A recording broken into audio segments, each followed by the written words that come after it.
여러분 안녕하십니까? 박완신 교수입니다. 오늘은 한 신문사에 원고 청탁을 받고 쓴 글인데, 나라의 평화, 의를 구하는 삶, 이 주제로 여러분과 함께 말씀을 나누고자 합니다.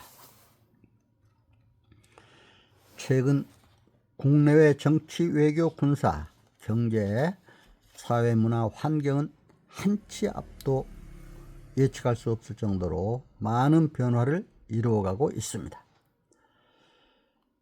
지난해 2024년이죠. 세계 10대 뉴스를 보더라도 최근 국제 환경을 변화와 격동기로 글로벌 위기와 혁신, 정치적 갈등과 발전의 충돌로 요약해서 보도된 것을 볼 수가 있습니다.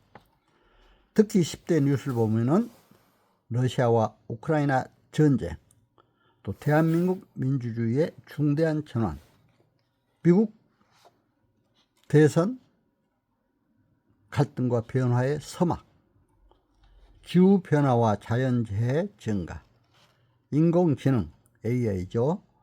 기술의 비약적 발전, 중국 경제 둔화와 글로벌 충격, 미국, 중국 등 우주 탐사 경쟁 심화, 메타버스 기술과 디지털 경제 세계 부상, 미국, 중국 패권 경쟁으로 지정학적 갈등 심화, 선진국과 개발도상국의 글로벌 빈곤과 경제 불평등 심화가 세계 10대 뉴스로 최근 보도된 것을 볼 수가 있습니다. 특히 지난 1월 20일 미국 트럼프 대통령 취임 이후에 세계는 자국의 정치, 외교, 안보, 경제적 침해를 막기 위해 온 힘을 쏟고 있는 것이 현실입니다. 이러한 세계적 긴장과 갈등이 심화된 국제 환경 속에서 우리 대한민국도 정치적 긴장과 갈등이 심화되고 있고 국민들의 삶의 현장은 불안한 가운데 있음을 볼 수가 있습니다. 빨리 정치적 안정을 되찾아 국내외 문제에 잘 대응해 가야 할 줄로 압니다. 트럼프 대통령의 한반도 정책에서 언급된 방위비 분담과 주한미군 문제, 북미 대화 협상 재개, 미중 관계 등을 고려하여 한미 정상 외교를 통한 철저한 대응이 시급한 것이 현실입니다. 이처럼 국내외적으로 중요한 시기에 현재의 불안정한 대한민국 정치 현실을 보면서 먼저 우리 한국 교회가 힘을 모아 우리의 주권자여 통치권자이신 하나님께 뜨거운 기도를 해야 할 줄로 압니다. 정파를 초월하여 헌법에 명시된 자유민주주의 체제와 국민의 행복, 주권 보장을 위해 힘을 모아야 합니다. 국가의 지도자나 우리 국민들은 남 탓하기 전에 먼저 내 탓으로 돌리고 자신의 권력이나 유익에 치우치지도 말고 오직 어려워진 나라의 현실을 극복하여 평화롭고 행복한 나라를 세우겠다는 공의에 찬 화해 협력의 자세가 필요하다고 생각합니다. 특히 우리 크리스천들이 먼저 나의 잘못을 회개하고 국가 민족 위에 열심히 탄원해 기도를 하며 노력하지 못한 죄를 참여하는 기도를 해야 할 줄로 압니다. 그리고 하나님께 서원하는 약속에 기도를 해야 하고 국가 민족을 위해 국민과 지도자를 위해 중보 기도를 하고 하나님께서 주신 복을 인정하고 감사 기도를 해야 할 때입니다.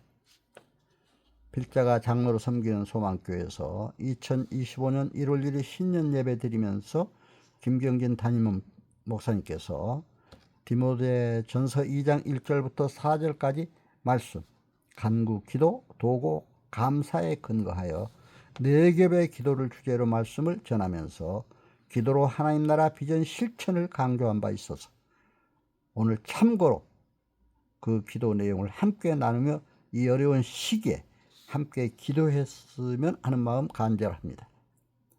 프랑스의 종교개혁자인 칼뱅이죠. 미국 영어로는 칼빈이라고 그러죠. 이 칼뱅은 우리가 기도하는 이유는 하나님을 항상 찾으며 서원하는 것이라고 했습니다. 우리 크리스찬들은 항상 하나님을 찾으며 열심히 기도해야 할 줄로 압니다. 우리 삶의 목표를 하나님 나라에 두고 하나님 나라의 통치권성, 주권성, 현재성, 미래성, 노력성, 선물성을 영혼에 새겨 기도해야 하겠습니다. 더욱이 나라가 어려운 때일수록 더 열심히 더 뜨겁게 기도함으로써 하루속히 이 나라가 헌법 제1조에 규정된 자유민주주의 공화국 체제와 헌법 제10조에 규정된 국민 행복 추구권 보장을 위해 하나님께 서원 기도를 드려야 할 줄로 압니다.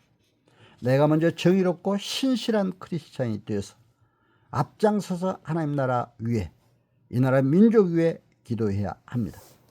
우리가 하나님께 서원하는 기도를 드릴 때 하나님께서는 어려움에 처한 이 나라를 공의가 하수같이 흐르는 평화롭고 행복한 나라로 축복해 주실 줄 믿습니다.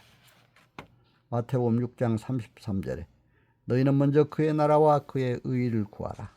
그리하면 이 모든 것을 너희에게 더하시리라. 이 말씀 따라서 열정 다해 기도하면 하나님께서는 이 나라가 하나님 뜻에 합당한 나라, 하나님의 공의가 실천되는 나라로 우뚝 선 평화의 나라, 행복의 꽃 활짝 핀 복된 나라로 발전할 수 있음을 믿습니다. 현재 한류 문화는 세계 최고의 자랑으로 솟았고 한국의 국력도 세계 10위권 이내 국가로 우뚝 솟았습니다. 그런데 이처럼 뛰어나고 자랑스러운 한민족과 대한민국이 세계 갈등률이 1위라는 것도 알려지고 있습니다. 세계 유일한 분단국으로 남아 남북 긴장과 갈등이 고조되고 있는 상황을 보면 가슴이 아픕니다. 그런데 우리 대한민국 내에서도 정치적 갈등은 극도로 심화되어 이념 간, 지역 간, 계층 간, 빈부 간 갈등은 극도의 분열을 일으키고 있음을 볼 때 너무 안타까운 현실을 직시하게 됩니다. 그러면 이러한 갈등이 심화된 국가 민족의 아픈 현실을 보면서 정치, 외교, 군사, 안보, 평화, 통일, 경제, 사회, 문화 등 각계의 지도자는 물론 우리 국민 모두가 자기 주장만 옳다고 말하기 전에 자기 유익을 넘어 공의를 위해 이 나라 민족을 위해 어떻게 하는 것이 헌법에 규정된 자유민주주의를 지키면서 국민의 행복 추구권 등 국민의 권익 보호를 위해 기여할 수 있을까를 먼저 생각해야 할 줄로 압니다. 물론 자유민주주의 국가에서는 표현의 자유가 있기 때문에 자유로운 자기 의사를 표현할 수 있지만 자기의 지나친 유익만을 위해 상대방을 강하게 비난하는 언행은 자제해야 할 것입니다. 그리고 거짓 선동이나 폭력을 자행하는 일은 있어서는 안 됩니다. 이러한 행태는 갈등을 일으켜 국론을 분열시키고 나라를 파멸로 이끄는 길이 될 것임을 알아야 합니다. 특히 한국 교회와 우리 크리스찬들은 하나님 나라의 목표를 두고 먼저 이 어려운 나라의 현실을 보면서 나의 잘못, 나의 죄부터 참회하고 하나님 언약을 지키며 이 나라 민족의 평화와 안전, 국민의 행복을 위한 소원, 간구 기도를 감사로 뜨겁게 해야 할 줄로 압니다. 그런 우리의 방패가 되신 하나님께서 우리나라를 공의와 평화, 행복이 충만한 나라로 다시 우뚝 서게 하실 것을 확신합니다. 여러분, 오늘 저의 나라의 평화, 의를 구하는 삶, 이 말씀 잘 청취해 주셔서 감사드립니다. 여러분 설을 맞이해서 여러분 가정에 평화와 행복이 넘치시기를 기원합니다. 여러분 감사합니다.